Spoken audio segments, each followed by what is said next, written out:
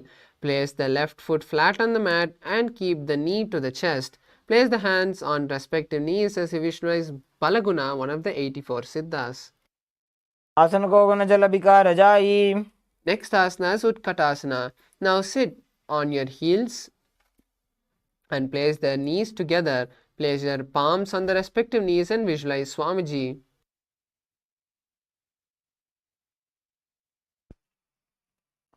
युजास्विजोस्ति यत ऊर्वजानो यत्रासने पादतलद्वयोपरि.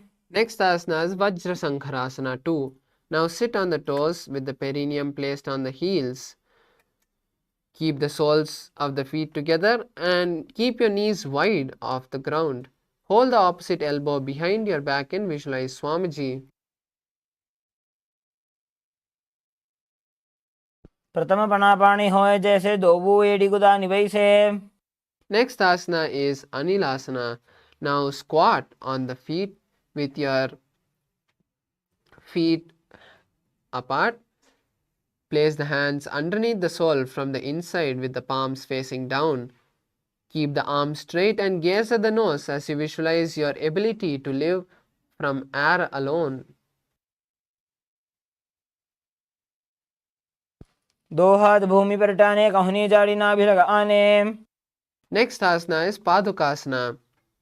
Now stand tall and lean forward, placing the back of your hands on the mat. Place your toes on the palms and hold your legs with all the fingers. Start walking back and forth in your mat, visualizing yourself wearing padukas. हस्ततलयोः पादतले कृत्वा तिष्ठेत् गच्छेत् पादुकासनं भवति. Next asana is Kukkutodhanasana. Now place your hand shoulder width apart and start kicking your legs up into the air and letting them fall back down. Repeat this again and again as you visualize yourself as a rooster. हस्ततले भूमौ कृत्वा पादतले च ऊर्ध्वमुड्डानं कृत्वा. Next asana is Viparita Nrittasana. This is an inverted asana, so you can take the help of a wall or a partner. Now place your hands on the mat and raise your legs up into a handstand. Start shaking your legs and dancing as you visualize yourself free from every bondage. हस्ततलाभ्यां भूमिं वष्टाभ्याम् ऊर्ध्वपादाग्रे कुर्वन् हस्ततलाभ्यां नर्तनं कर्तव्यम्. The next asana is Kunjarasana.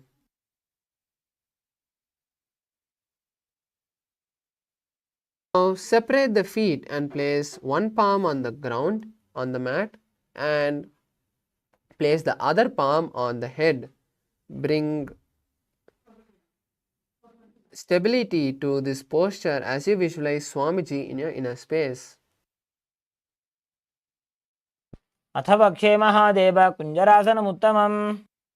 The next asana is Kunjarasana on the opposite side. Now switch the position of your hands and visualize Swamiji in your inner space.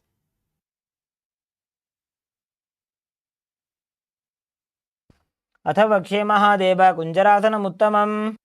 Next asana is Kadambasana. Now sit on the ground with the feet flat and the heels close to the body. Hold the respective ankle and lift the feet off the ground. Visualize yourself as a Kadamba tree, a pious tree that promotes long life. पार्श्वभ्यां भूमिं वष्टभ्य हस्तद्वयेन गुल्फौ धृत्वा. Next asana is Pavana Muktasana. Now sit with the heels at the perineum and hold the knees with the hands. Press them towards the chest as you visualize any excess vata being released from your body.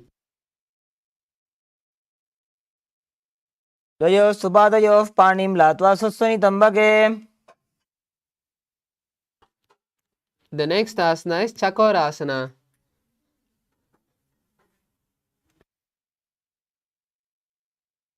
Now sit and stretch both the legs forward. Lift one leg and place it behind the head. Place both the hands by your side and lift the body off the ground. Keep the opposite leg with the knee straight and visualize yourself as a powerful source of energy as you gaze at the third eye. पूर्वदानं चतुष्पादपीठं वज्रासनं तथा. Next asana is Dhanurasana 2.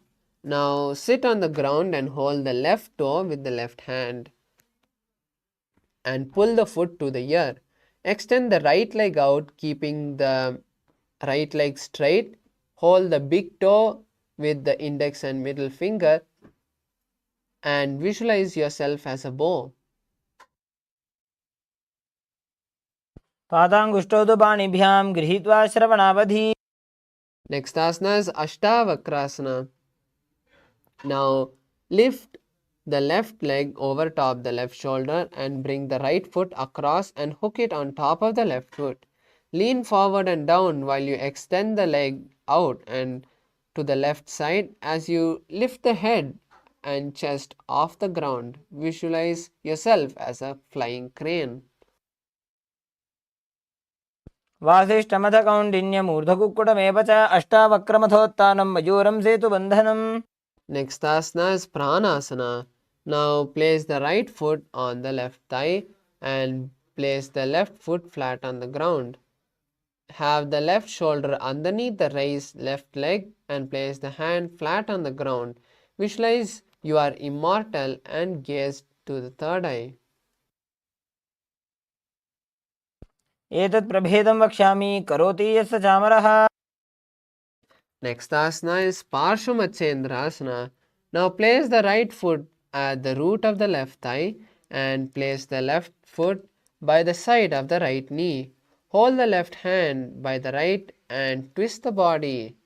Visualize the great sage Matsendranatha and gaze at the third eye. पार्श्वाभ्यां धृत्यते यास्तु पार्श्वमत्स्येन्द्रमुत्तमम्.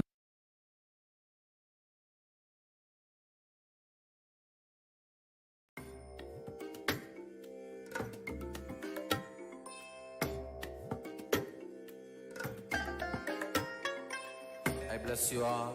Let you all open all your three eyes and manifest the powers of Mahā Siddha. Om Nithyananda Paramashivoham.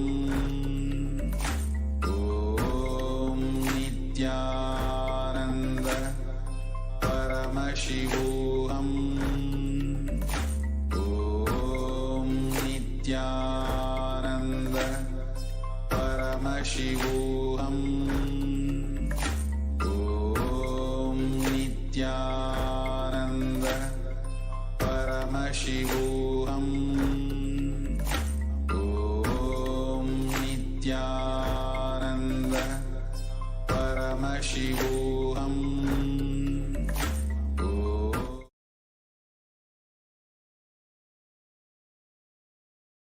Nithyanandam, sorry for the technical glitch.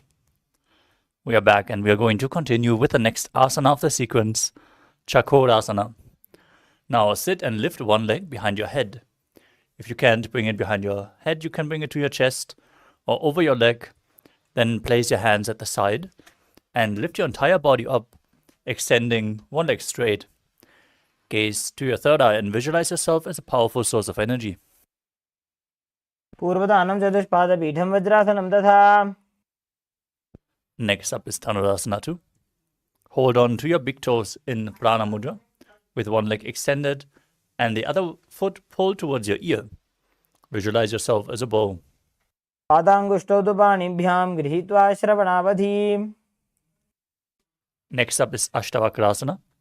Now bring your right leg over top of the right shoulder and hook the left foot over top of the other as you extend both legs out to the side, lean forward and balance on your arms, visualizing yourself as a flying crane in Ashtavakrasana. वासिष्ठमथकौण्डिन्यमूर्धकुक्कुटमेव च. We move on to Pranasana. As you place the right foot on the left thigh and bring the left foot flat on the ground, bring the left shoulder underneath the raised leg, Place a hand flat on the ground and push the right knee down with the right hand. Gaze to your third eye and visualize you are immortal and able to exist solely from prana. एतत् प्रभेदं वक्ष्यामि करोति यः स चामरः. Next up is Parashva Matsyendrasana. Now, bring the left foot at the outside of the right hip. Step the right foot over top of the left knee. Twist your elbow around the knee and bring the arm underneath as you hold your hands behind your back. Twist your spine, gaze up to the third eye and visualize Sage Matsyendranath. पार्श्वाभ्यां धृत्यते यास्तु पार्श्वमत्स्येन्द्रमुत्तमम्. The next asana is Ardha Paschimottanasana. As you extend one leg forward and press your groin with the opposite heel, lean forward and hold onto the front foot with both hands. Engage the Mula Bandha and visualize Swamiji in your inner space as you perform the Jiva Chala Kumbhaka, moving the retained prana up and down. एकं पादं प्रसार्य एकं पादस्य पार्श्वना Seoni सम्पीड्य. Next up is Crown Chasana. Now keep the left foot outside the hip, the top of the foot flat on the ground, as you hold onto the sole of the right foot and extend the leg up so the right foot is in front of your face with the knees straight, visualizing yourself as a crane. वासिष्ठमथ कौण्डिन्यम् ऊर्ध्वकुक्कुटमेव च. Now extend both legs. Bring the other foot towards the groin as you repeat Ardha Paschimottanasana on the other side. एकं पादं प्रसार्य एकं पादस्य पार्श्वना Seoni सम्पीड्य. Now repeat Crown Jasana on the other side. Bring the right foot outside the hip. Extend the left foot up as you hold it with both hands, visualizing yourself as a crane. वासिष्ठमथ कौण्डिन्यम् ऊर्ध्वकुक्कुटमेव च. Now sit with the soles of the feet in between the thighs and calves. Keep your spine straight, the palms resting on top of the knees in Swastikasana as you gaze towards your nose and embody peace, well-being, good fortune and prosperity as you visualize a swastika. जानोर्वोरन्तरे सम्यक् कृत्वा पादतले उभे. The next asana is Gorakshasana. Maintain the same position, but cover your heels with your hands. Gaze towards your nose, engage Jalandhara Bandha, the throat lock, and Mula Bandha, the root lock, as you visualize the great sage Goraknath, founder of the Natha Yoga Hindu Sampradaya, in Gorakshasana. जानोर्वोरन्तरे पादौ उत्तानो व्यक्तसंस्थितौ. The next asana is Bhagasana too. Now bring the left heel to the perineum and the right foot on top of the left thigh. Gaze towards your third eye. Visualize Swamiji and perform the Mula Bandha as you get ready to enter Shanmukhi Mudra. Meditate on Arihanta, the Enlightened One, as you close your mouth with little and ring fingers, the nostrils with the middle fingers, the eyes with the index fingers, and the ears with the thumbs. वामपार्श्वगुदं संस्थाप्य दक्षाङ्घ्रिवामजगने. Next up is Yogasana too. Now place your feet onto opposite knees and place your hands on the ground beside your body with the palms facing up. Gaze towards your nose, visualize Swamiji and start breathing in Kakachantra Kumbhaka as you roll up your tongue and keep your mouth in the shape of the beak of a crow and inhale through the rolled up tongue. Engage the Mula Bandha as you do so. उत्तानो चरणौ कृत्वा संस्थाप्योपरि जानुनोः. Next up is Urdhva Kukutasana. From Padmasana, place your palms flat on the ground beside your body. Rotate your hands at the side, and then push your hands into the ground, lifting your entire body up. Visualize yourself as a rusa as you do so. वासिष्ठमथ कौण्डिन्यम् ऊर्ध्वकुक्कुटमेव च अष्टावक्रमथोत्तानं मयूरं सेतुबन्धनम्. Next up is Siddha Haratali Asana. From Padmasana, insert both hands through the knees and place them on the mat. Avoid lifting your body up, stay seated on the mat as you gaze to your nose and visualize Swamiji in your inner space. प्रथम पद्मासन को करे हस्तदो भूगोड़ासन्धिधरे.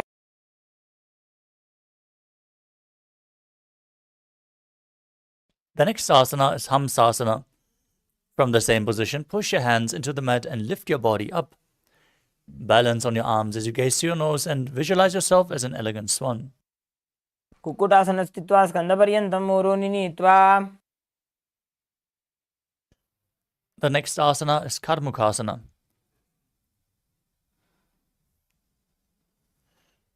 From Padmasana, bring your hands in between the legs and push them back behind your body. As you interlock your fingers, lean forward and down, place your forehead on the ground, and visualize yourself as Lord Shiva's bow. प्रथम पद्मासन को करे, घोड़ा संधि माही कर इधरे. Next up is Kurmasana too. From Padmasana, bring your hands in between the legs and bend your elbows to hold on to your shoulders. Visualize yourself as a turtle with a stable body and mind to live for hundreds of years. वायुजंग पर दक्षिण बामा, दाई जंग पर by ल्याबा. Maintain the same posture. Tuck your chin to the chest in Jalandhara Bandha as you gaze to your nose and rejoice knowing you're sitting in Shiva's secret knot posture in Granthi Bhedasana. वक्षे नीलकण्ठ ग्रन्थि भेदासनं शुभं ज्ञात्वा रुद्र भवे क्षिप्रं सूक्ष्मवायुनिषेवनात्.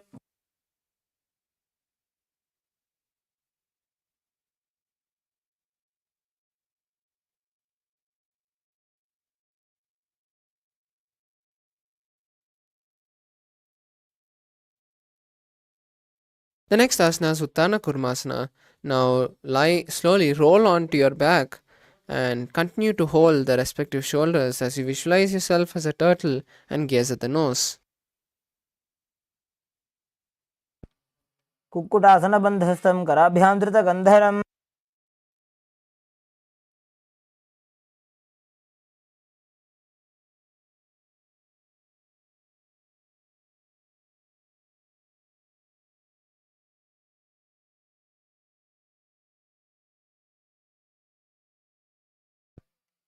कुक्कुटासन स्थित्वा एकेन हस्तेन अन्यस्य मणिबन्धं धृत्वा. The next asana is Pangu Kukkutasana on the opposite side. Now just switch the hand and lift your body off the ground on just one hand, visualizing yourself as a rooster. Kukkutasana स्थित्वा एकेन हस्तेन अन्यस्य मणिबन्धं धृत्वा. Next asana is Gridhrasana. Now place your elbows on the soles of the feet as you interlace your fingers and rest the chin on the interlaced fingers. Visualize you have gone beyond all greed and continue to perform Kakachancha Kumbhaka. जानुर्वोरन्ध्रे बाधौ उत्तानो व्यक्तसंस्थितौ. Next asana is Padmasana 3. Now keep your legs in Padmasana and stack your palms and place them in front of your navel. Visualize Swamiji. उत्तानौ चरणौ विधाय विधिवत् शक्तिस्थितौ योगिरात्. The next asana is Padmasana 4. Now place your hands on the respective knees and gaze at the nose, visualizing Paramashiva. पद्मासनं कुर्यात् प्राणवायु प्रसिद्धये. Next asana is Karmakasana 2. Now from Padmasana, hook the right hand, index and middle fingers around the right toe.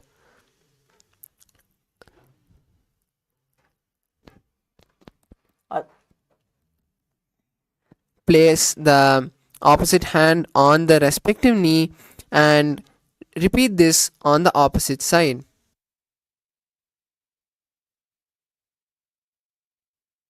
अथान्यासनमावक्षे योगपूरकरक्षणात्. Next asana is Karmakasana 3. Now from Padmasana, cross your hands behind the back and hold the respective toes. Perform Mahamudra Bandha and visualize yourself as a bow.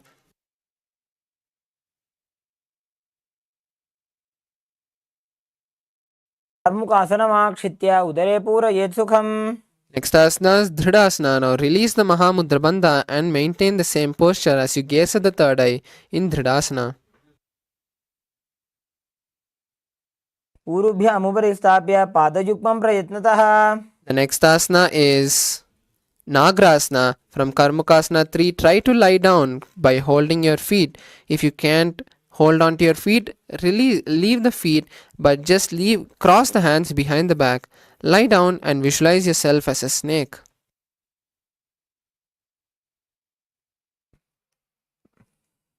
प्रथम पद्मासन कोठाने दो वो हाथ पाछाने आने.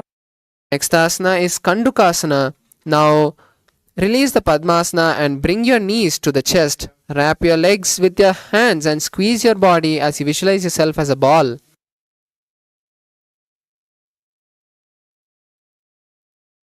चित्रासने स्थित्वा हस्तपाद निष्कुष्य ऊर्ध्वं नयेत्. The next asana is Urdhva Pavanasana. Now place your feet flat on the ground with the knees up. Interlace your fingers behind the back, behind your head as you visualize Swamiji in your inner space and gaze at the nose.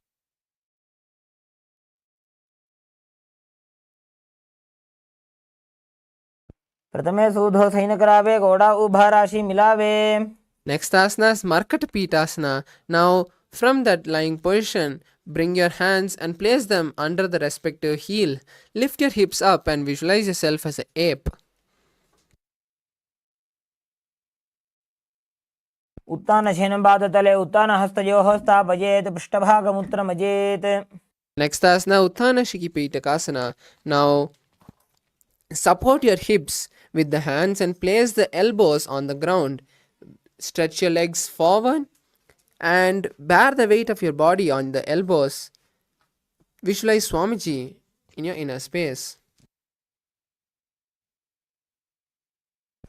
जङ्घोरुबलहीनश्चेत् उत्तानशिखिपीठकम्. The next asana is Narakasana. Now lie on your back and raise the legs up towards the sky. Hold the lower back for support if needed, or else place the elbows and hands on the mat below. Balance here as you visualize traveling through hell blissfully. ग्रीवाकण्ठेन भूमिं विष्टम्भ्य पादाग्रद्वयमूर्धमुत्त्रजेत्.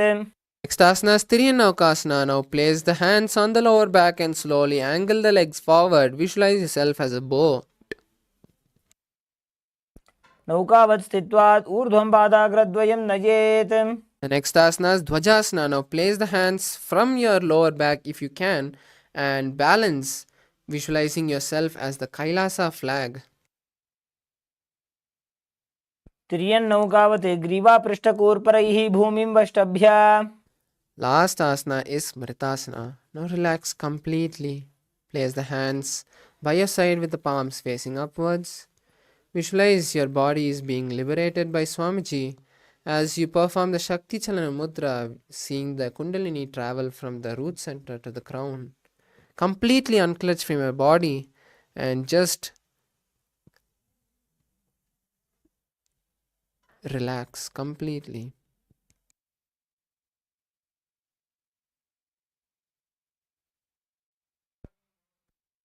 उत्तानं शववद्भूमौ शयनं तु शवासनं. शवासनं श्रमहरं चित्तविश्रान्तिकारणम्.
Now slowly come back to your body.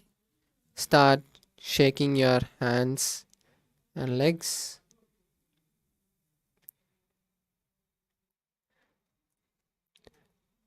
slowly lift your legs and place your knees and leg thighs to the chest. Wrap your legs and move from side to side. Slowly come to a comfortable seated position. We have completed the 308 asana sequence of the Dvitiya Vinyasa Krama. Now we are in a very high space of consciousness, and the intense prana is there in our body. The best thing that we can do to bolt this energy into us so that we can manifest Paramashiva through our body is to perform the power manifestation, which is going to intensely help us to use the Kundalini that we have awakened now to manifest in our life. So let's all make sure that immediately after the power manifestation we don't go anywhere. We just quickly get our eye bands, as we'll be doing the third eye power. Get your eye bands and be seated after the yoga finishes. Now let's finish with the Purna Mantra. So let's sit straight with our head, neck and spine in a straight line. Bring your hands to the heart center. Close your eyes. Visualize Swamiji and let's chant the Purna Mantra. Om Purnamadav Purnamidam Purnat Purnamudachyate Purnasya Purnamataya Purnamevavashishyate. Om Shanti Shanti Shanti Harihi Om Tat Sat. Sarvam Bhagavat Shri Nithyananda Paramashiva Padakarpanamastu. Om Nithyanandam. Thank you, Nithyanandam.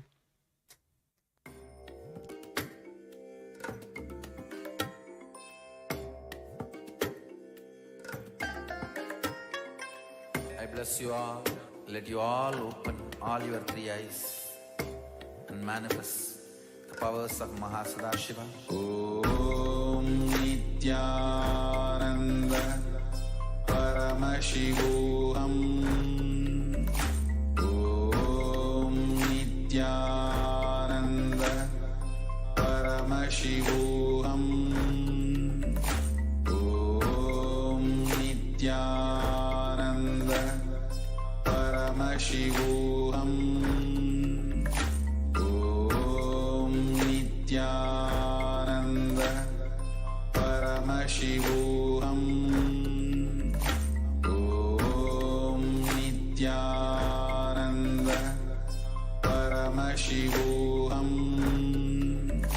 Om Nithyananda Paramashivoham. Om Nithyananda Paramashivoham. Om Nithyananda Paramashivoham. Om Nithyananda Paramashivoham. Om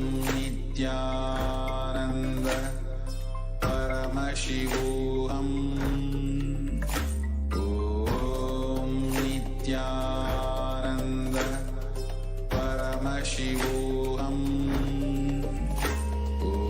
Om Nithyananda Paramashivoham.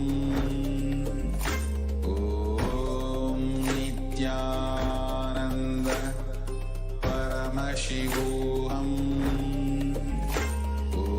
Om Nithyananda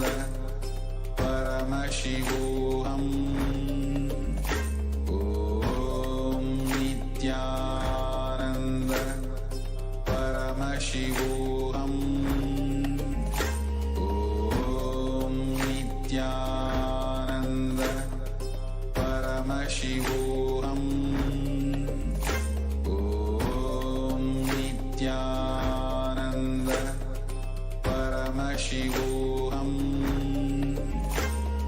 Om Nithyananda Paramashivoham. Om Nithyananda Paramashivoham. Om Nithyananda Paramashivoham. Om Nithyananda Paramashivoham. Om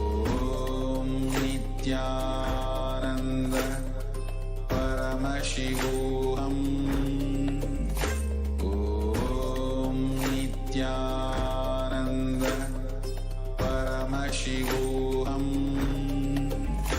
Om Nithyananda. Paramashivoham.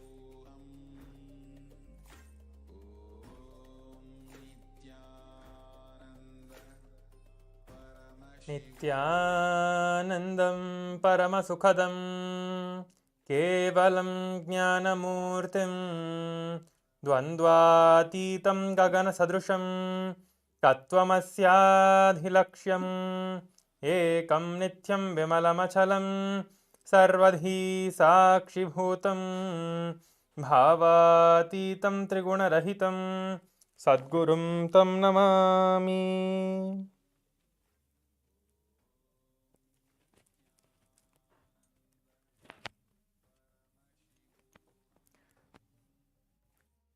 Nithyanandam. I welcome all the Paramashivoham Level 3 Season 3 participants to the 12th day of the Paramashivoham program. This is the Power Manifestation session. I welcome all of you to the Power Manifestation session where all of you are going to manifest the Paramashiva and manifest that space of oneness with Swamiji to, express the powers of Paramashiva. With this, let us enter into the power manifestation. I request all the participants to get the eye bands and be seated in front of the camera. And make sure to keep your cameras turned on throughout the session so that we can see you. The acharyas can see you and guide you throughout the program. Make sure to keep your cameras turned on. We are going to be manifesting the power of the third eye blindfold reading.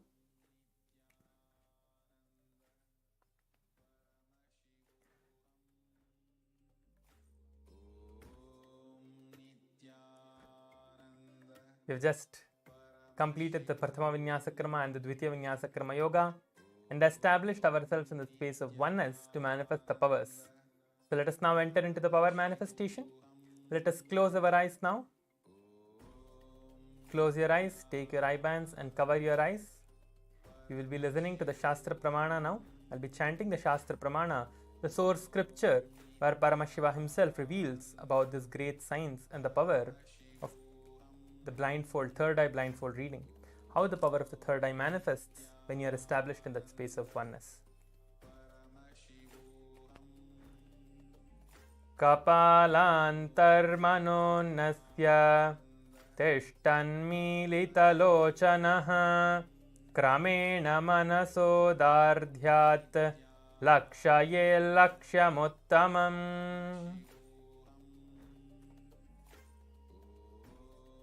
Yes, this is the amazing revelations by Paramashiva himself in the Vijnana Bhairava Tantra. Let us now enter into the power manifestation. Today we are going to be seeing alphabets for the third eye reading. We are going to be seeing random alphabets. I am going to be projecting the alphabets to you. And now you can close your eyes and get ready for the power manifestation. Please turn on your camera and make sure to sit in the camera. Nithyananda Paramashivoham. And keep your eyes closed. Om Nithyananda. Close your eyes. Do not open your eyes now. We are going to be projecting the image. Om Nithyananda Paramashivoham. Om Nithyananda Paramashivoham. Om Nithyananda Paramashivoham. Om Nithyananda Paramashivoham. Om Nithyananda Paramashivoham. Om Nithyananda Paramashivoham. Om Nithyananda Paramashivoham. Om Nithyananda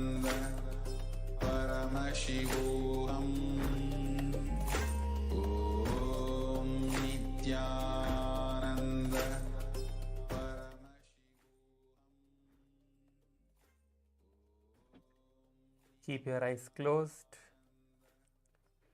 Let us now start chanting the Mahavakya and establish ourselves in the space of oneness to manifest the powers of Paramashiva.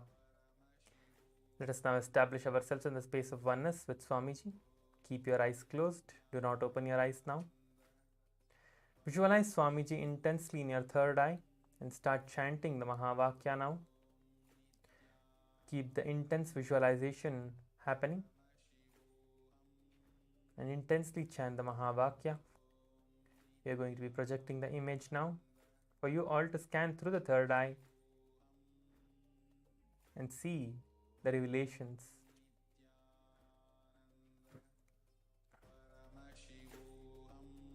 Keep your eyes closed. The image is now projected.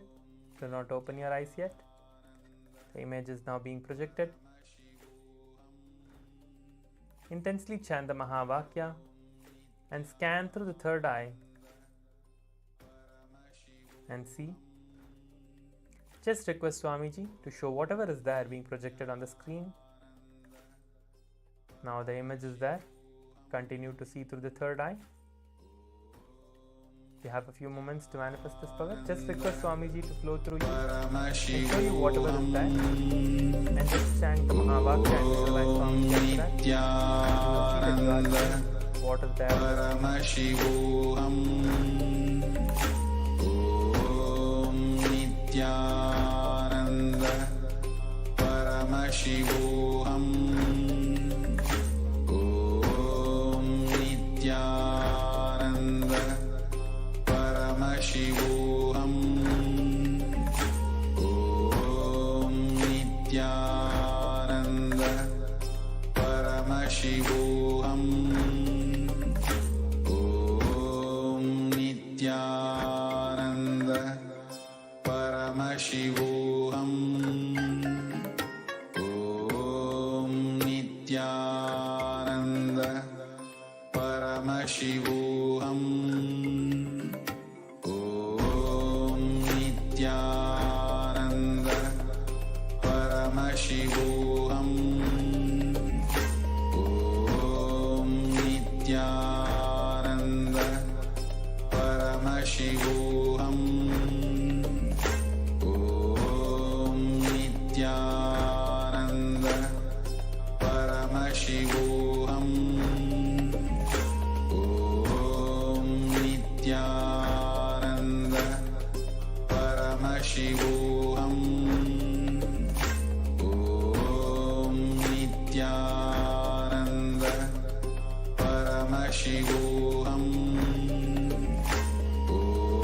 Om Nithyananda.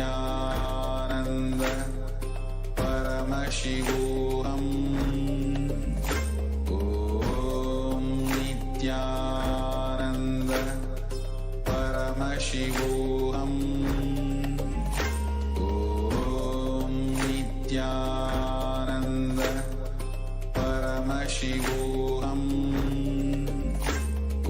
Om Nithyananda. Paramashivoham.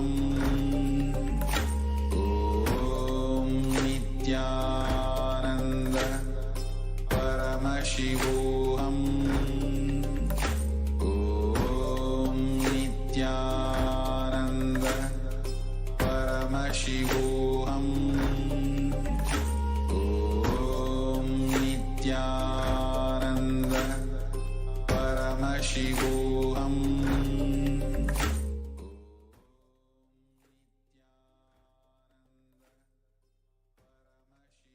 Yes. Now slowly open your eyes and relax. Take your eye bands off. You can now take your eye bands off and put your answers in the Zoom chat. Whatever was revealed to you in the third eye, go ahead and put the answer in the Zoom chat. You can see the letter that was projected to you. Whatever letter you saw in your third eye, go ahead and put that in the Zoom chat. If you saw any colors as well, you can go ahead and put the colors also. Make sure to put whatever you saw. Colors, the letter, the alphabet itself. Make sure to put the alphabet and the color. and the background color as well. Color of the alphabet and the background color. You can post all of these three things. So go ahead and start sharing in the Zoom chat. I give you a few moments to share your answers in the Zoom chat before we move on to verification of what was revealed in the third eye.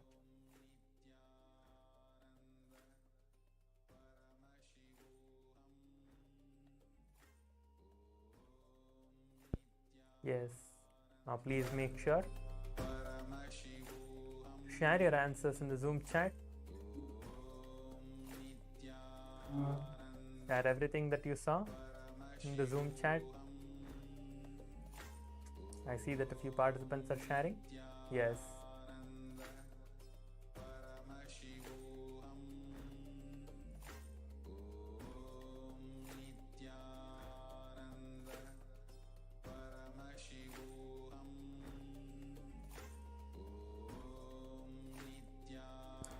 Jian Cheng is saying that egg-shaped yellow duckling, black glasses. Okay. Please make sure to share everything. Jian Cheng has shared egg-shaped yellow duckling and black glasses. Okay. Now we are going to be seeing the image. I'm going to be projecting the image in the screen. It is being projected now. It is the letter D. You can see that it is projected, the letter D as in Dallas or Delhi. Yes. The image is being projected now. So you can go ahead and share. Whoever got it right, you can share that, or whatever you saw in your third eye, please make sure to share that.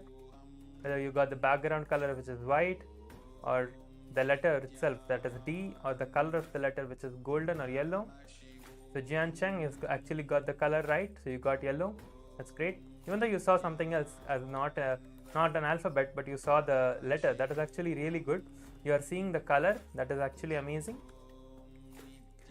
Just you need to start manifesting the powers a few more times. You will start seeing what it is as well. Not just the color, you are getting the color right, but you are seeing some other image, but it's okay. You are manifesting the power. Continue to manifest it. You will start seeing that you are able to manifest it, and you are manifesting the power completely, and you are able to see through the third eye. So make sure to do this power many times. We'll be moving on to the next round now.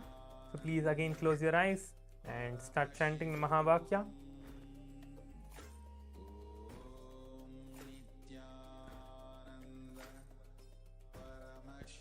Close your eyes and intensely chant the Mahavakya, visualizing Swamiji in your third eye.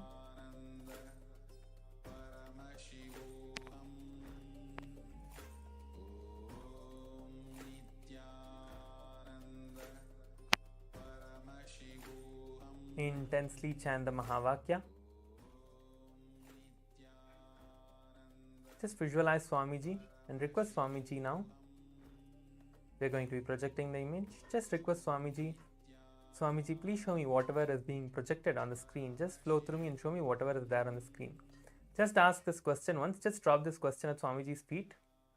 And just establish yourself in that space of oneness. Close your eyes and start chanting the Mahavakya, having that intense visualization of Swamiji in your third eye.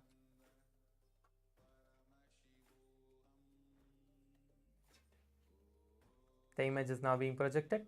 Close your eyes and start chanting the Mahavakya. Yes.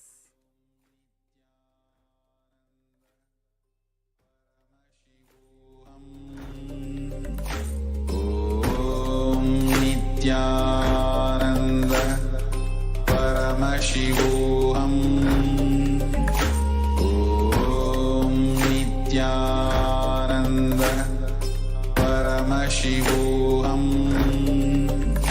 Om Nithyananda Paramashivoham. Om Nithyananda Paramashivoham. Om Nithyananda Paramashivoham. Om Nithyananda Paramashivoham. Paramashivoham.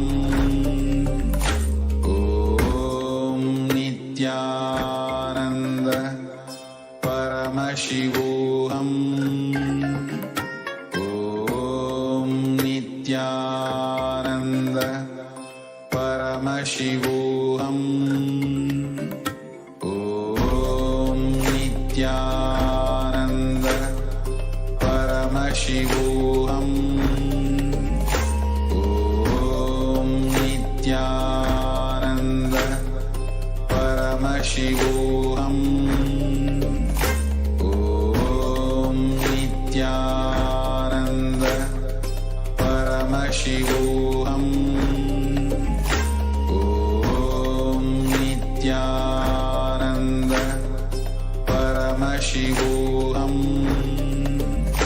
Om Nithyananda Paramashivoham. Om Nithyananda Paramashivoham. Om Nithyananda Paramashivoham. Om Nithyananda Paramashivoham. Om Nithyananda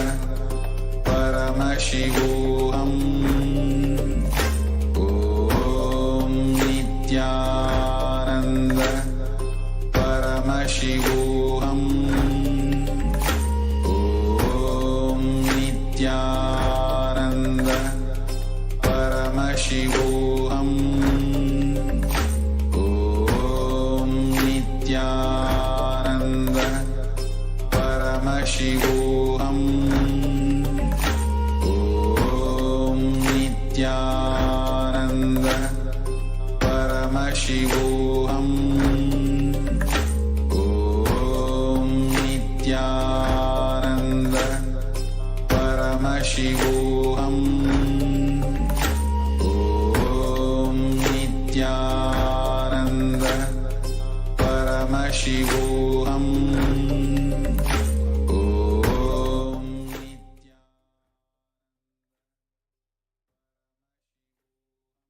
Yes. Now slowly relax. Take your eye bands off and open your eyes. We have manifested the second round of the third eye reading successfully. Now please go ahead and share your answers in the Zoom chat, whatever it is that you saw, whatever alphabet, whatever background color, and whatever the color of the alphabet itself you saw, and the alphabet, go ahead and share all of these. Whatever you saw, make sure to share all of it in the Zoom chat.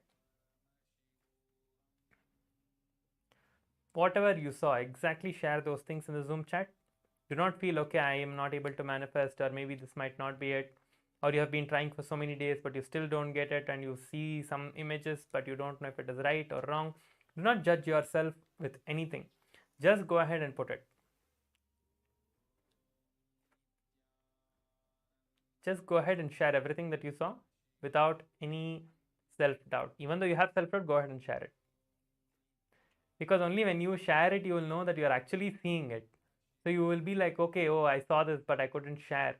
So do not have that feeling inside you. So just make sure to share it. If it's not correct, you are going to again manifest it. You will be manifesting the image and the power.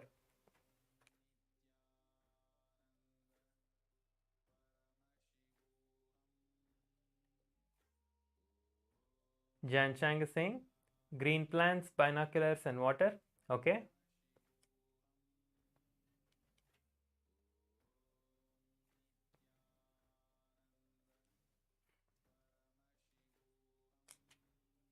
Jan Chang, you need to see and make sure that you are actually, not trying to guess, or trying to put your own imaginations into it. Because many times what we do is we start getting lost in different places. We start thinking, we start encouraging thoughts, because of which we actually, start seeing other things. So you need to just make sure that you are establishing yourself in that space of oneness again by visualizing Swamiji only. So do not encourage any other visualization that's going on. Just keep Swamiji as the visualization. You will actually start seeing whatever is there. Okay, so do not worry about it. So the next image is being projected to you all. you can see that it is the letter B.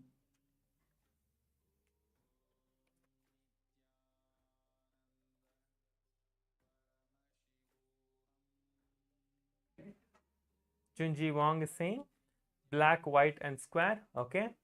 Yes, the image is being projected. Now you can see that it is B, the letter B in golden color.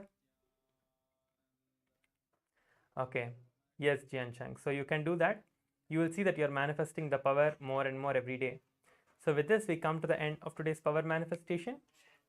So please go ahead and share your experience on the social media as well. You'll continue to manifest the powers and make sure to manifest it.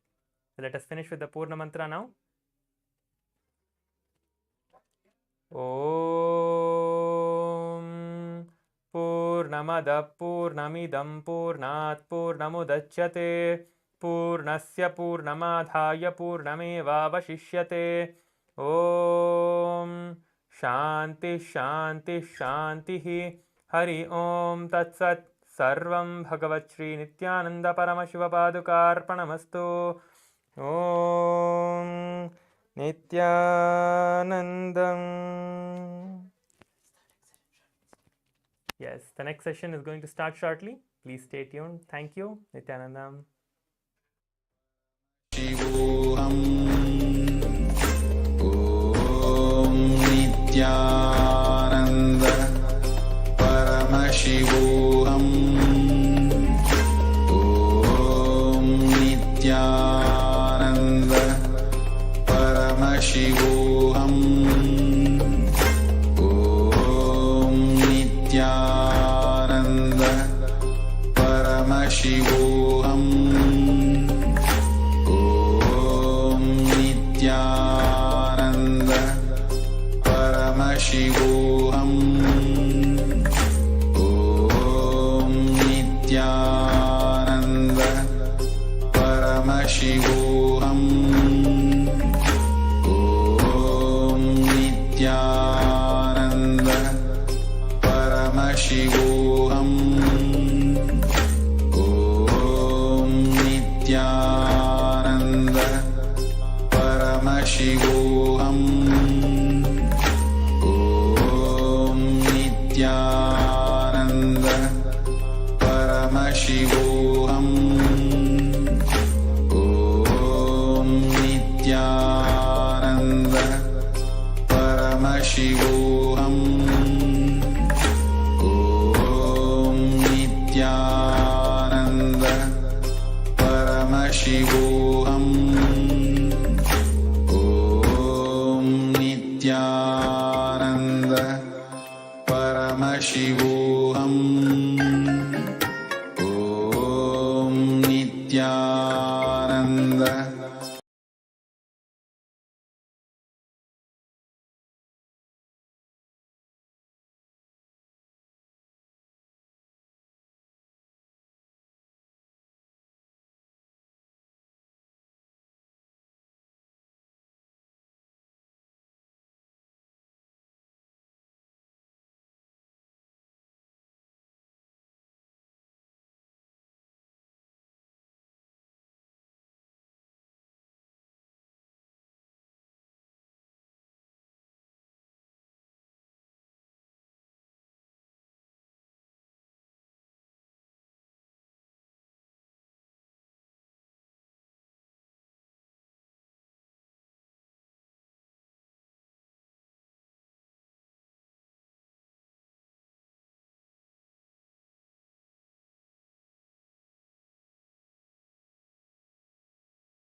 fresh up and excited.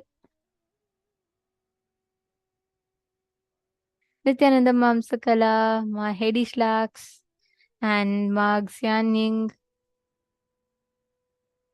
Nithyanandam, it's always very nice to see every morning all of you have a beautiful smile on your face, eager and excited for today's day. And yes, always one attendance from Ma Hiranmayi's son. Yes, Nithyanandam everyone. Actually, today is going to be something very nice. See, all these days, I would say we've learned like the unit aspects of things. Like we learned about how to understand who we are and what we are, and then understanding about the universe, about the cosmos. Today, we're going to be understanding how to take ourselves to the next level in life. So we're going to be understanding about how we exist in different states of consciousness and how you can raise yourself to the highest state of consciousness, your conscious existence. So are we all ready for today? How many of you are ready and excited and looking forward for today? Yes, thank you, Ma Pramila.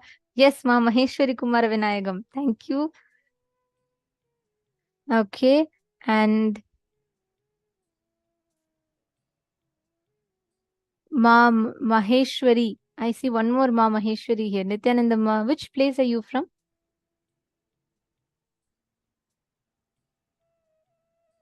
Is it? I think it's late night. Are you from India, Ma? Ma Maheshwari. I'm not saying Ma. It's not Ma Maheshwari Kumara Vinayagam. There's one more Ma Maheshwari here, so I was just speaking to her. Ma Maheshwari Karupaya. Nityanandam. Okay. And all of you that are here with us today, we're going to be understanding about how to raise our frequency to the highest level of existence, how we can raise our frequency and how we can experience the reality that we want by raising through the cosmic frequency, right? And we're going to be learning the different sciences behind it. We're going to be understanding how exactly it works, how you can raise your frequency, and what is the science of unclutching, and what are the different techniques that you can use to raise your frequency. Let's all get started with our very first session. The first session we are going to be learning is about Nirvikalpa Samadhi. What is Nirvikalpa Samadhi? Understand all those, whoever here feels like I really want to have the experience of the ultimate. I really want to experience enlightenment. I really want to have the best spiritual experience. Today is the day for you. You can invite all your friends who are seekers, who you feel like, yes, they are also like me. I think they would also enjoy this. Definitely invite them. And same way, anyone that is going through any struggles and are faced with like a lot of stress in their lives, understand stress reduces your lifespan. Tension, hypertension reduces your lifespan. But today, by learning about Nirvikalpa Samadhi, unclutching, all these techniques, you can at any moment just come out of that. You'll be able to come out of those struggles, the tension, all that you're facing. So let's get started. The first session we are going to be starting with is, what is Nirvikalpa Samadhi?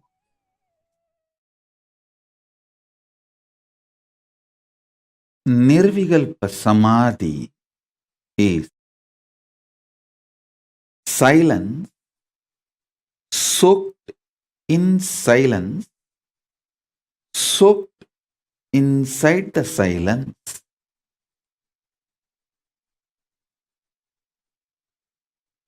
Shanti, soaked inside the Shanti, soaked inside the Shanti. Listen. I'll repeat. Nirvikalpa Samadhi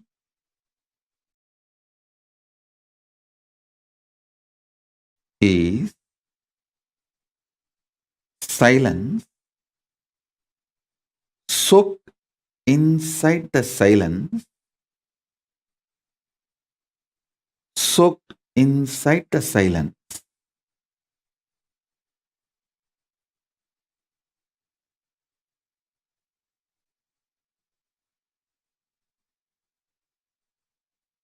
Contemplate on it.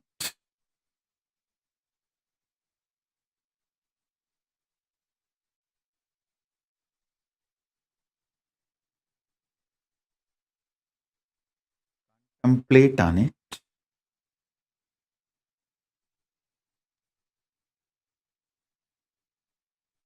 I'll initiate all of you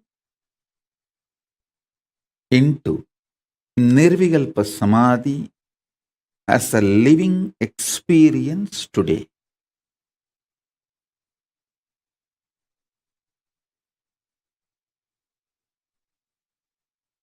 If you are a person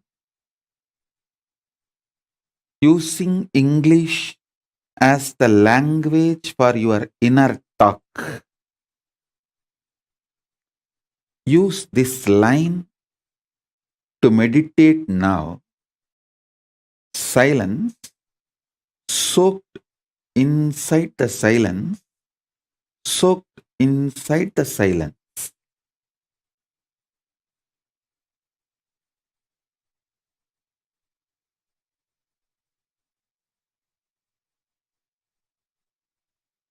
Understand? I'm going to fill you with intense, ferocious, powerful, living silence, not dead silence. Living silence.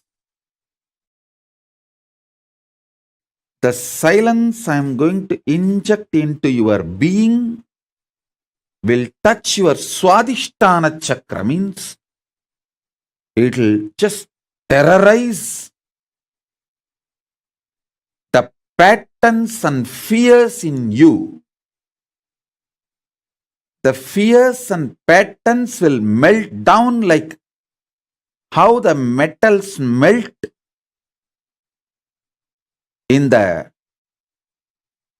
extreme heat.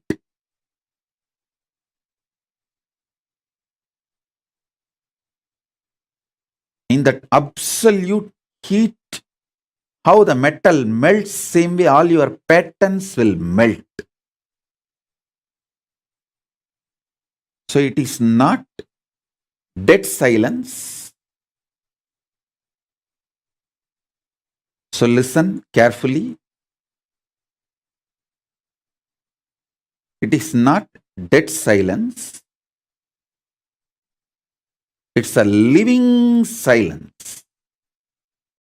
I'll initiate you into this living silence. So you are liberated from the patterns. I tell you, freeing yourself from the fear gives you the power to negotiate in life. Understand? Everything is negotiation in the life. Whether the decision you take, what time to wake up, how to wake up, what to use to brush your teeth, what to use to wash your body, everything is negotiation.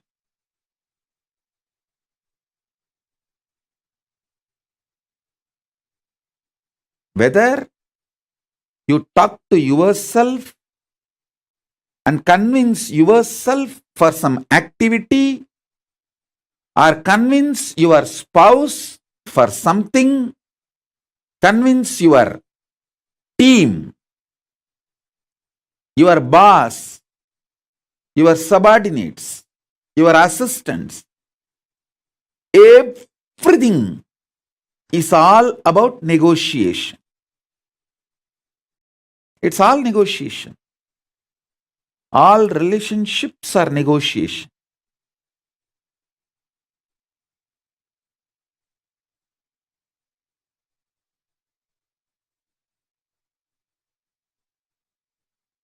When your fear patterns melts away, you will be so clear about the negotiation with life. You will create such blissful, happy, powerful ambience around you. And you will know very clearly with whom you should negotiate, what, how. You will be the boss of your life if you master your fears and ability to negotiate. That's all. That's all is life. So with this infusing Nirvikalpa Samadhi in you, melting down your fears, I will empower you with the negotiation power. Negotiation skills.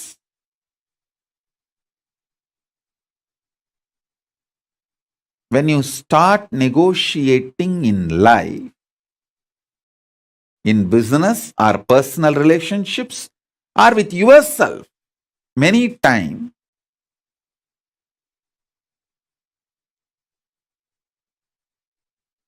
even what time to sleep, what time to wake up,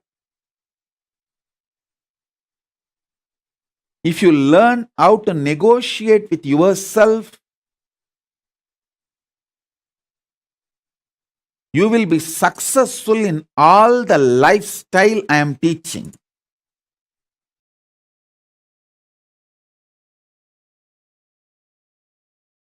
Intense involvement is the expression called Shakti, is directly proportionate to your ability to be in the space of Nirvikalpa Samadhi, Shivam. Ability to be in Shivam is directly proportionate to the manifestation of Shakti. Manifestation of Shakti is directly proportionate to your ability to be in Shivam.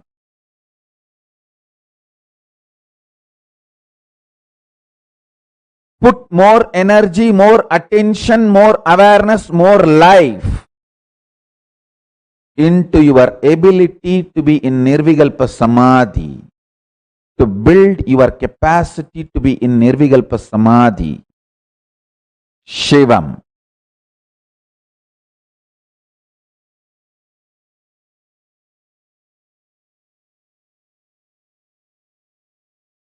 The whole Kailasa governance, listen carefully, the whole Kailasa governance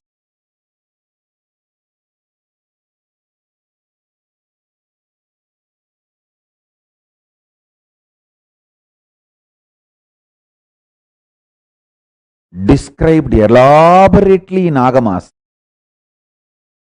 Mrigendragamas, Vidyapadam, Rauravagama. In multiple Agamas, Paramashiva elaborately describes the whole thing is founded on this principle. Your ability to be in Shivam is directly proportionate to your ability to manifest as Shakti. Your ability to manifest as Shakti is your ability to be in Shivam.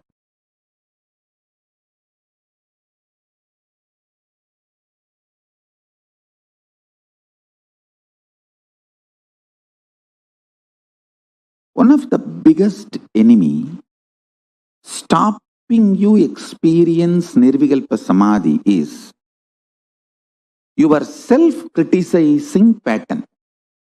See, you strongly believe you have not achieved oneness, Nirvikalpa Samadhi, unclutching, completion, because there is a definition for that state and that definition is not manifesting in you. You are such a, first of all, any person who thinks there is a definition for Nirvikalpa Samadhi, there is a definition for oneness, is a fool. Your mind cannot grasp even the definition. Forget about using the definition as the scale to measure whether you achieved it or not. You can do only one thing. Continuously remember to surrender, consciously declare to Mahadeva, Paramashiva, I am consciously declaring. Manifesting in me, only you can do.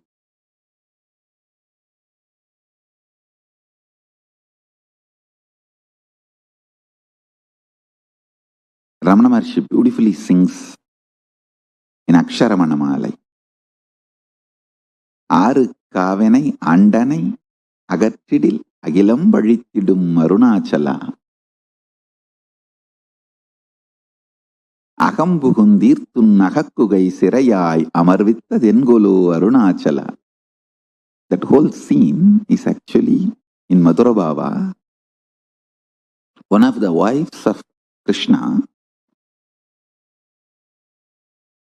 when she was with the parents but she was in love with Krishna, she doesn't know how to run away from the home and marry Krishna. So somehow she sends message to Krishna that, please take me with you. Then Krishna plans and goes, and as per his plan, he gets her and marries her. This is the exact scene, mood with which Bhagavan is describing at least the first few verses. This whole scene of Krishna and Krishna's wife that's exactly the thing which happens in life. The Krishna's wife is an individual soul, all of us. Krishna is Paramashiva. We can only declare to Paramashiva, Prabhu, I am here, I want you to be with me and I want to experience oneness with you. How he will manifest in us, only he knows. If you have a scale, how he should manifest in you, and using that scale, if you beat yourself with the self-doubt, self-hatred, self-denial, you put yourself more and more in suicidal arrogance. I tell you, suicidal arrogance is worse than depression. I am not supporting depression. I am only saying it's worse than depression.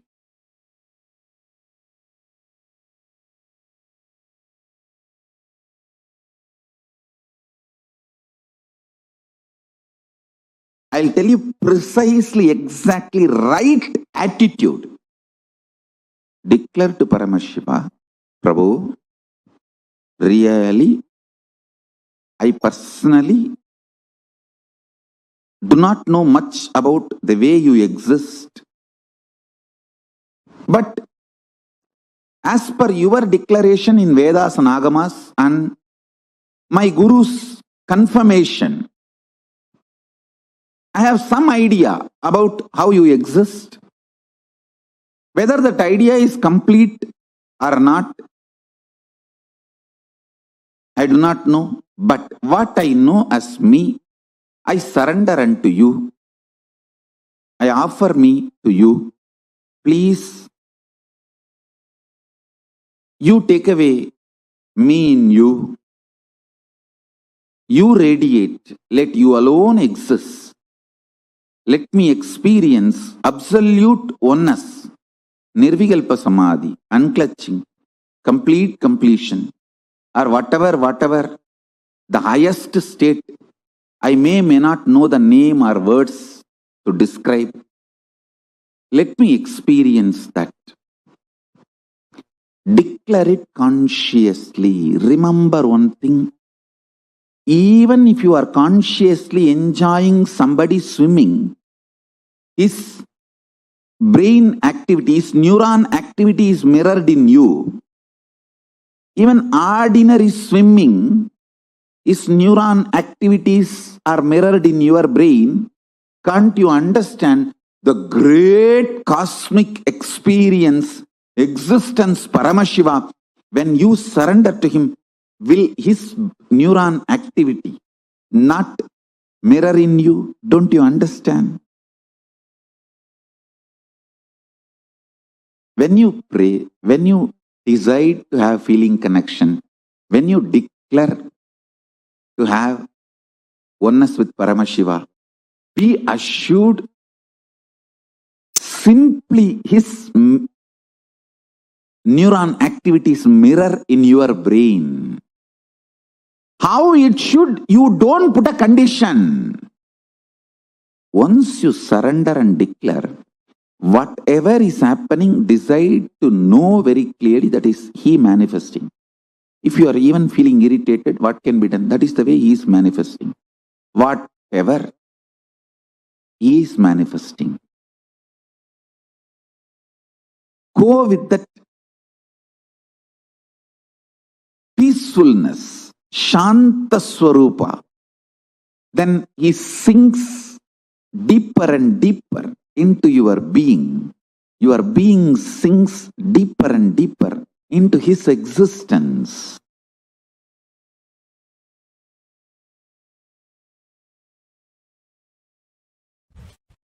Straight, simple, in one line I can say, source of all knowing is Nirvikalpa Samadhi.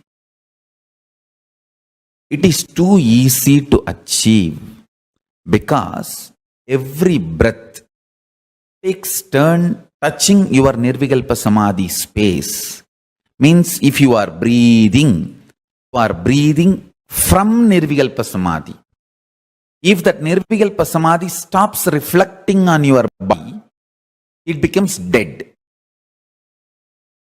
Nirvikalpa Samadhi is a Tattva. Only if that is reflecting. For example, if a sun is reflecting on the mirror, only that mirror is lit, alive. If the sun is not reflecting on the mirror due to some reason, the mirror will not be alive, lit. Your body is like a mirror. Only if it is reflecting Nirvikalpa Samadhi for some reason, it is alive. The moment the Nirvikalpa Samadhi stops reflecting, it is dead. So please understand. My mission is to teach the whole world the principal source of knowledge, principles of all the principal knowledge. Understand?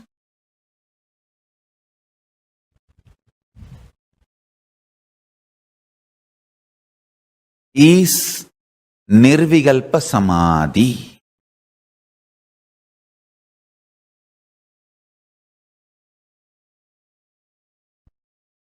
Exist and operate from Paramashanta Swarupa, Nirvikalpa Samadhi.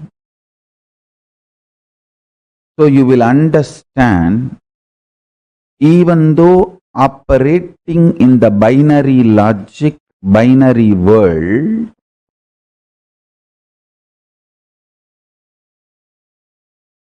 the binariness of the world is not ultimate truth. Ultimate truth is more than the binariness of the world. Understand? Good and bad, right and wrong, 0, 1. This binariness is easy for operation, does not mean it is ultimate truth.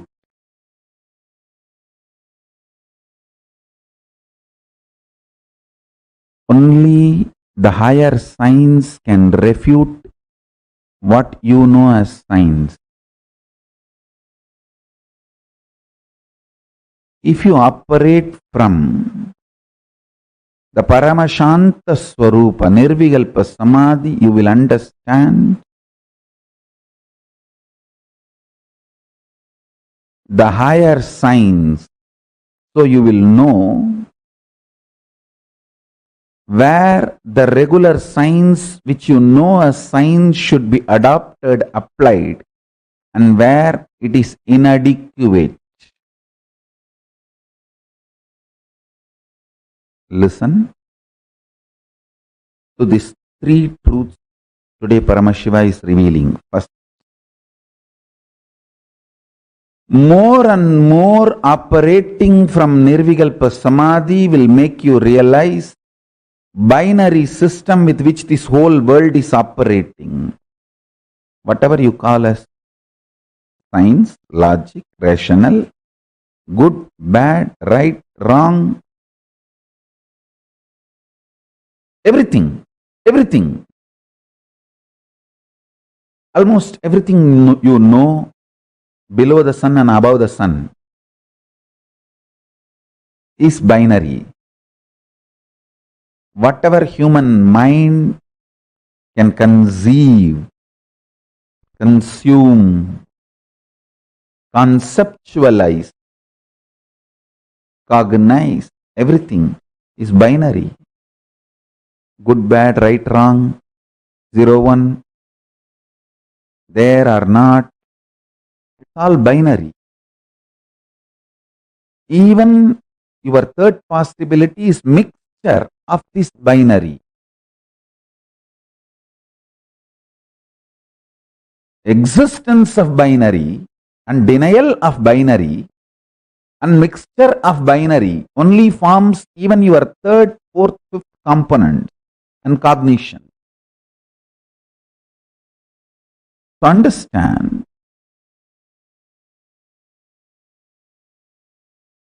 operating from Nirvikalpa Samadhi will make you understand binary is easy way for coexistence but not ultimate truth.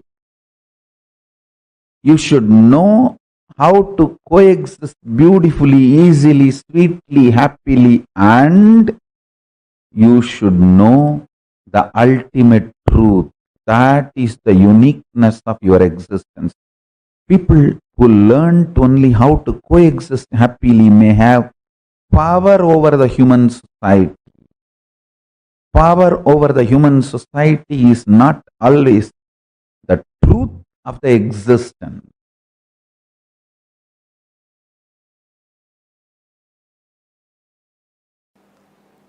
Understand? Perpetual completion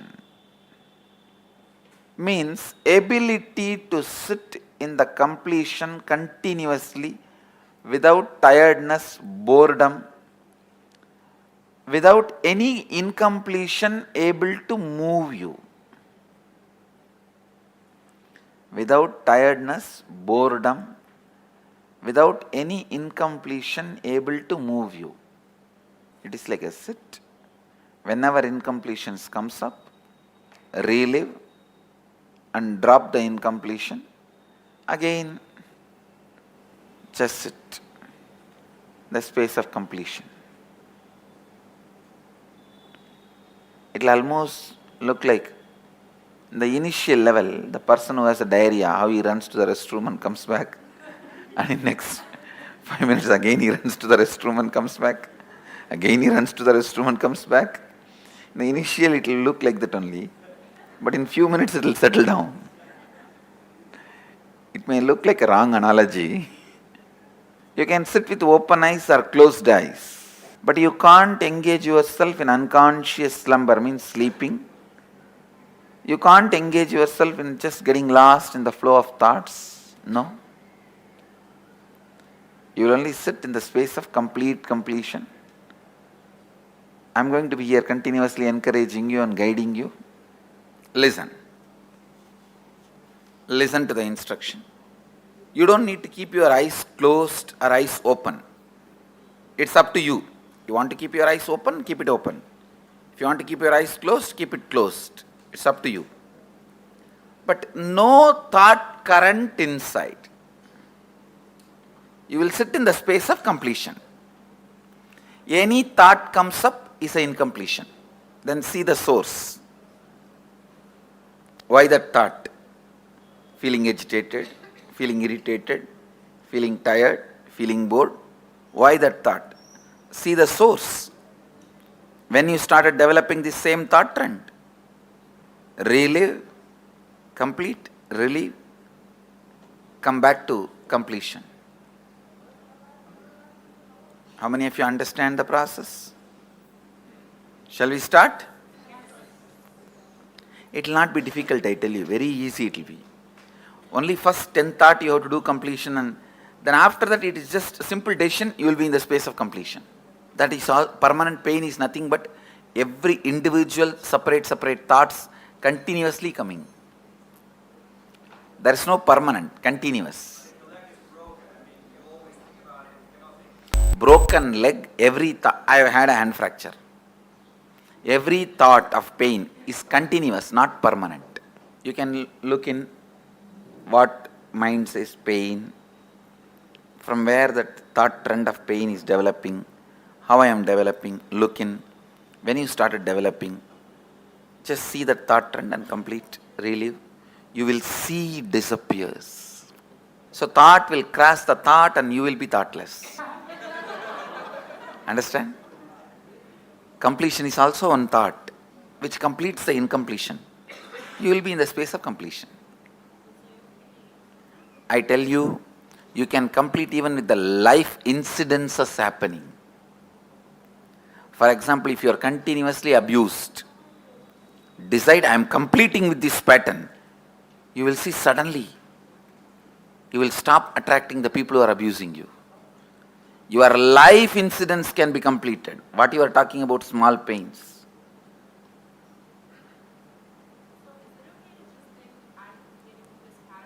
Yes.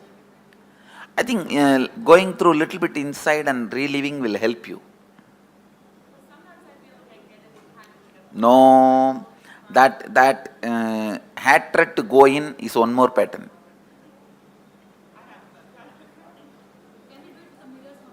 Yes, you can use anything you want, just come back to completion, that's all. You can. Everything in this session I am trying to teach you is completion is your simple decision.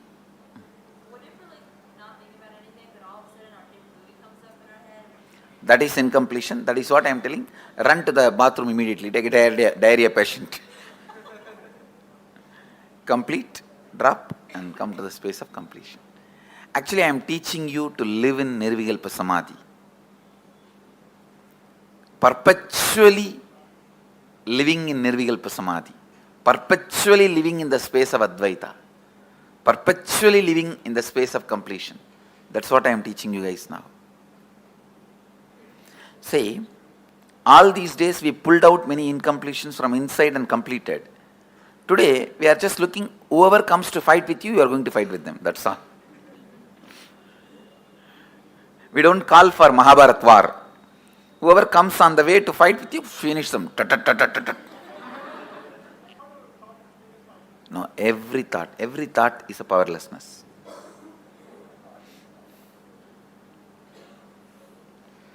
Shall we start? Yes. You don't need to close your eyes or tie the ribbon. Just sit. If you want to close your eyes, you can close. If you want, you can pick up your mirror. Let's start.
Nithyananda. If you're all able to hear us, please put yes in the chat.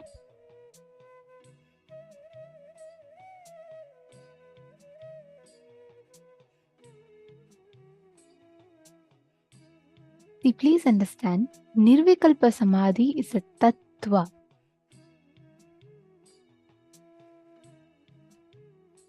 The moment that principle, that space of Nirvikalpa Samadhi stops reflecting in your body, that moment is what we call as death. From the moment that we come down, our existence is very tightly interwoven with the space and state of Nirvikalpa Samadhi. And that Nirvikalpa Samadhi is the existence of our, you see, all of us originally, in our original state of existence, we are all in the space of Nirvikalpa Samadhi. But because of delusion and other things, we start drifting away and deviating ourselves from that space.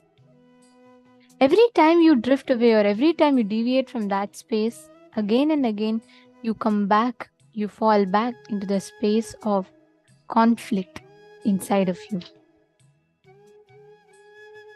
See, Swamiji gives a very beautiful example. If the sun is reflecting on the mirror, and if the sun is not reflecting on the mirror, it is due to some reason, the mirror will not be lit. But as long as there's a light, the source of light, only then mirror exists, correct? Actually, without light, there's no mirror. Mirror is not a mirror without a light. There needs to be some photons for it to reflect. Same thing with body. There needs to be some state of Nirvikalpa Samadhi for it to reflect. Only then our body will even understand, or our body will even cognize what is life. Nirvikalpa Samadhi is that space or that state of life in us that happens inside our inner space.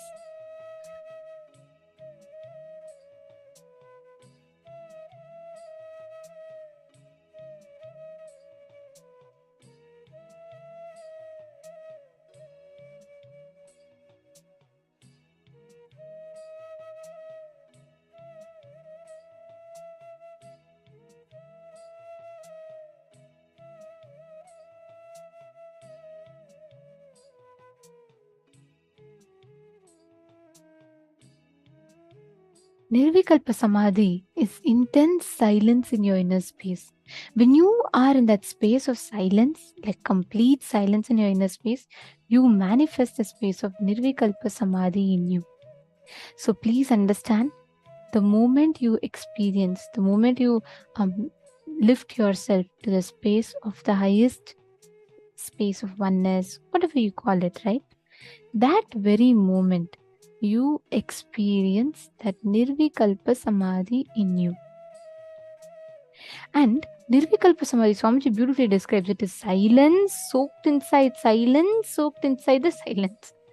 Means your whole being, your whole identity dissolving into the cosmic existence. And one of the biggest enemies that stops you from Nirvikalpa Samadhi is your self-criticizing pattern. The moment you drop that self-criticizing pattern inside of you, you will experience that shift in you.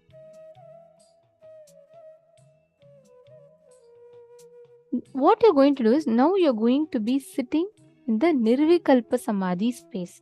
Okay, listen very carefully. I request every one of you to do this sincerely, because the moment you tune into Nirvikalpa Samadhi, you awaken your own possibility to experience the highest dimensions of you. So I request every one of you sitting here, sincerely, please sit for the next 5 to 10 minutes. Just observe your thought currents. Do not create a thought, do not sustain a thought, do not entertain a thought. Just sit from the space of completion, the space of oneness.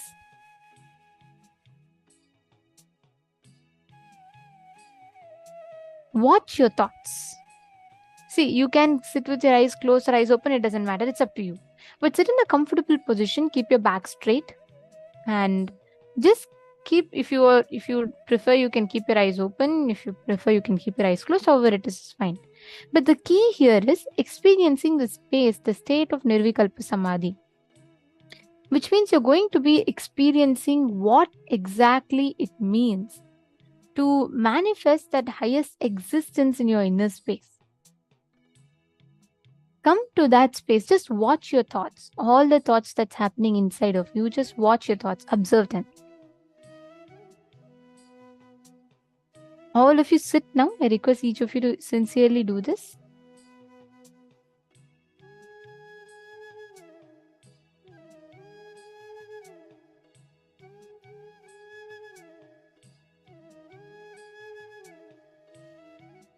Intensely connect.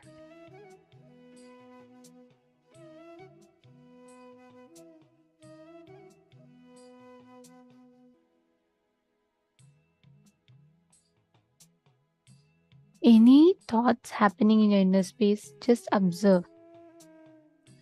Observe the thought patterns. Observe the thought trends. Do not create a thought. Do not sustain a thought. Do not destroy a thought. Just observe. Just be a witness to the thoughts and thought patterns.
to unclutch completely.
Now, we'll be entering into the power manifestation session in that same space of complete unclutching. That Nirvikalpa Samadhi, we are going to be doing the power manifestation of the power of materialization, where you are literally going to be able to 3D print. Swamiji says the power of materialization is nothing but 3D printing your reality. The truth of the matter is that even right now, this very moment, you are printing your own reality. You are creating your whole reality. It is when you recognize that you know how to print your reality in any way you want it. That is what we are going to be manifesting today through this power of materialization. How each one of you can now are going to be creating your reality the way you want it. Starting with the small thing of some powders, some golden sparks materializing. The Shastra Paramashiva beautifully reveals this power of materialization.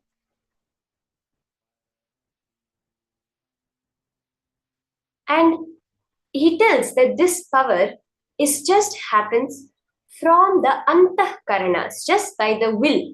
What is classified as the buddhi, the manas, the chitta, all these internal will. That is what creates the whole power to manifest. Now, just now we were all sitting, we spent a few minutes doing the unclutching, right? What exactly is unclutching?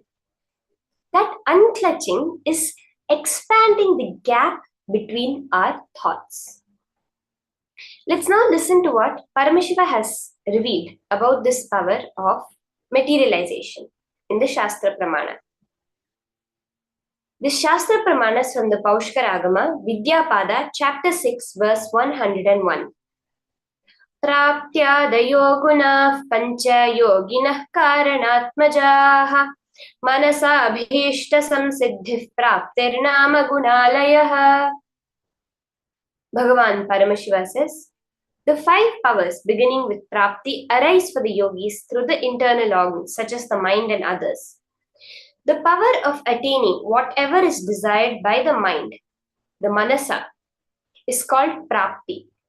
It is declared to be the abode of all desirable powers, Gunalaya, an abode which brings about all the desired qualities. For the Apta Pramana of this power, we see the very beautiful instance which happened in the life of various rishis, and we see from the life of many people, we have seen this whole manifestation, how anything can be manifested. One such is from the life of Neem Karoli Baba. He was a very great master that resided in India, and he is known to be the cause, the manifestation of what we see today as Facebook, as Meta, and as Apple. So what happens, Mark Zuckerberg shares that there was a point in his life where he had nothing, he didn't know what to do. So he approached Steve Jobs, who was his mentor, and he asked him, I'm in this kind of a situation, what should I do? And Steve Jobs said, I was also in a situation like you, and I went to this ashram in India, Neem Karoli Baba's ashram. I spent a few months there, and after that I came, and that's when Apple manifested for me. So Mark Zuckerberg did the same thing. He went to India, he stayed in Neem Karoli Baba's ashram. So actually when Steve Jobs had gone there, it was a few months after Neem Karoli Baba had passed away. A friend of his took him there, but then even the space of that ashram, Mark Zuckerberg also went, stayed there, and came back, and today we see Apple as it was, because there were so many people trying to buy Facebook at that time. And at that situation, just the space, that breathing space of Neem Karoli Baba manifested the whole thing. We also see in the autobiography of a yogi, the incidents from the guru, life of the guru of Paramahamsa Yogananda, where when he went to Himalayas to fulfill one karma of a desire that he had had in some previous life to own a golden palace, His guru, Mahavatar Babaji, so basically Paramahamsa Yogananda's guru's guru, who is the immortal Mahavatar Babaji, manifested an entire golden palace in the Himalayas for all of them to enjoy. This is very few instances which we can see the whole power of materialization happening. In Swamiji's whole life, one of the most best ways you can see this power of materialization at its ultimate level is the whole Kailasa. Everyone knows, like if you just Google it, it's literally impossible to create a nation in the 21st century. There have been so few nations that have been created and actually gained worldwide acceptance. But Swamiji already has set out to do that, and he's making it happen in front of all our eyes. He's materializing an entire country. And what does Swamiji say? Kailasa, the entire Sri Kailasa we are witnessing, is just a side effect of Swamiji's space of Samadhi. It is that space of Nirvikalpa Samadhi which manifests as everything in life. As Swamiji said, if the Nirvikalpa Samadhi is not there in you, you are considered a dead body. So now, we are all going to be manifesting this power of materialization. Starting with, in your palms, you're going to be materializing golden sparks. Okay, let's start with that. Just some golden sparkles. So I request everyone, you can first go wash your hands and wipe it nicely and make sure there's nothing. Take a photograph of your palms. One of the most powerful ways to understand this whole power of materialization, Swamiji says, every time you materialize, you are bringing antimatter into matter. Swamiji is actually saying that what is now antimatter in this world is considered like billions of dollars expensive. Swamiji says, every time you materialize, even a small spark, you have just created antimatter. It is that antimatter which becomes matter in your palm. Now, what's the thing? Why is this related to Nirvikalpa Samadhi? Antimatter is nothing but the unmanifest of Paramashiva, the avyakta form. The parallel universe dimension of you that exists as Paramashiva, which we are seeing in form as Swamiji. When you are sitting and doing the unclutching, what you're doing is nothing but expanding that gap between your thoughts.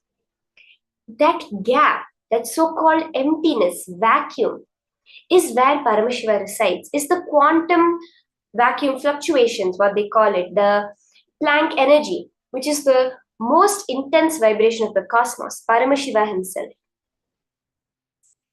That is the antimatter that you are accessing. When you're doing this whole unclutching, the increasing of the gap between your thoughts or catching that gap between your thoughts, you're just bringing that antimatter. You're accessing that antimatter form of you, through which you can just create any matter in your universe. Are we all understanding this? Are we ready to start? So once you've washed your hands, you can settle down. Make sure there's nothing on your palms. You can check closely. You can put the torchlight also and check and take a photograph that there's nothing on your palms right now. You're going to start with manifesting golden sparkles. You can manifest anything, powders. There can be vibhuti, jnananjana, kumkum, all of these materializing. Let's start with the golden sparkles.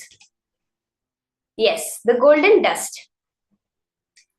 So now you can sit and just go into that space of pure unclutching.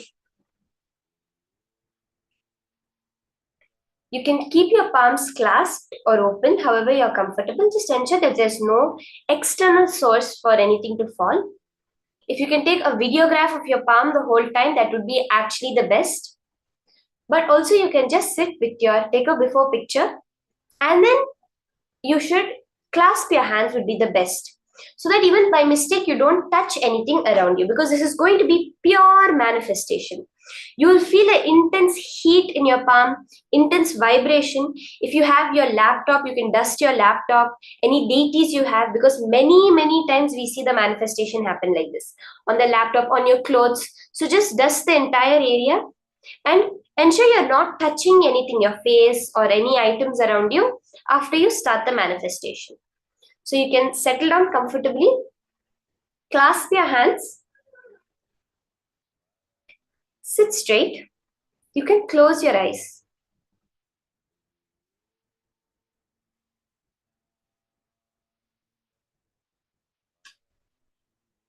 Start chanting the Mahā Vakya. Om Nithyananda Paramashivoham intensely. Be in that space of pure unclutching.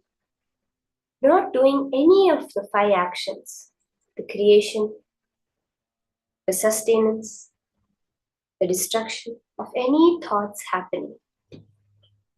Let it just flow through you in that intense feeling connection with Swamiji. Chant the Mahā Vakya intensely.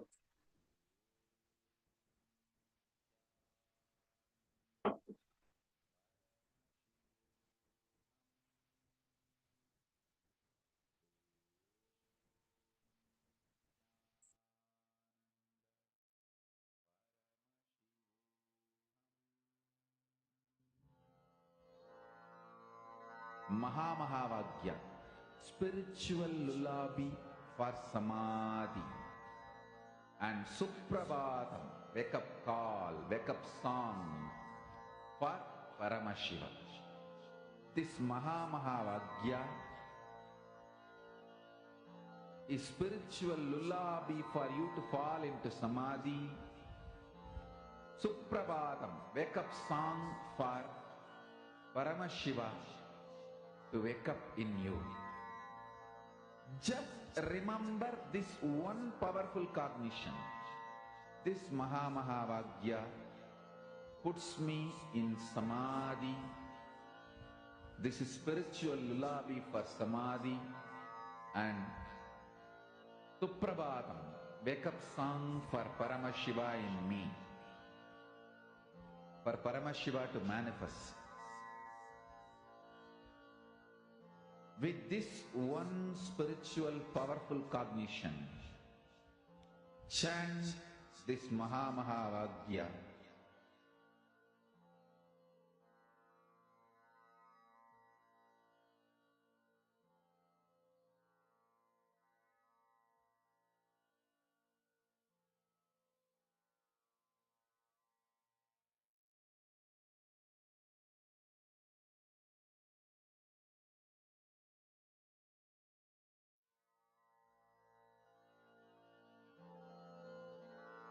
Mahavagya, spiritual lullaby for Samadhi, and Suprabhatam, wake up call, wake up song for Paramashiva.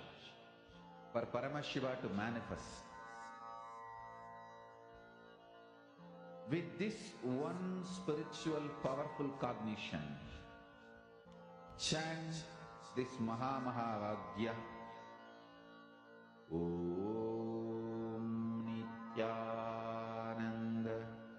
Paramashivoham. Om Nithyananda Paramashivoham. Om Nithyananda Paramashivoham. Om Nithyananda Paramashivoham. Om Nithyananda Paramashivoham. Om Nithyananda Paramashivoham. Om Nithyananda Paramashivoham. Om Nithyananda Paramashivoham. Om Nithyananda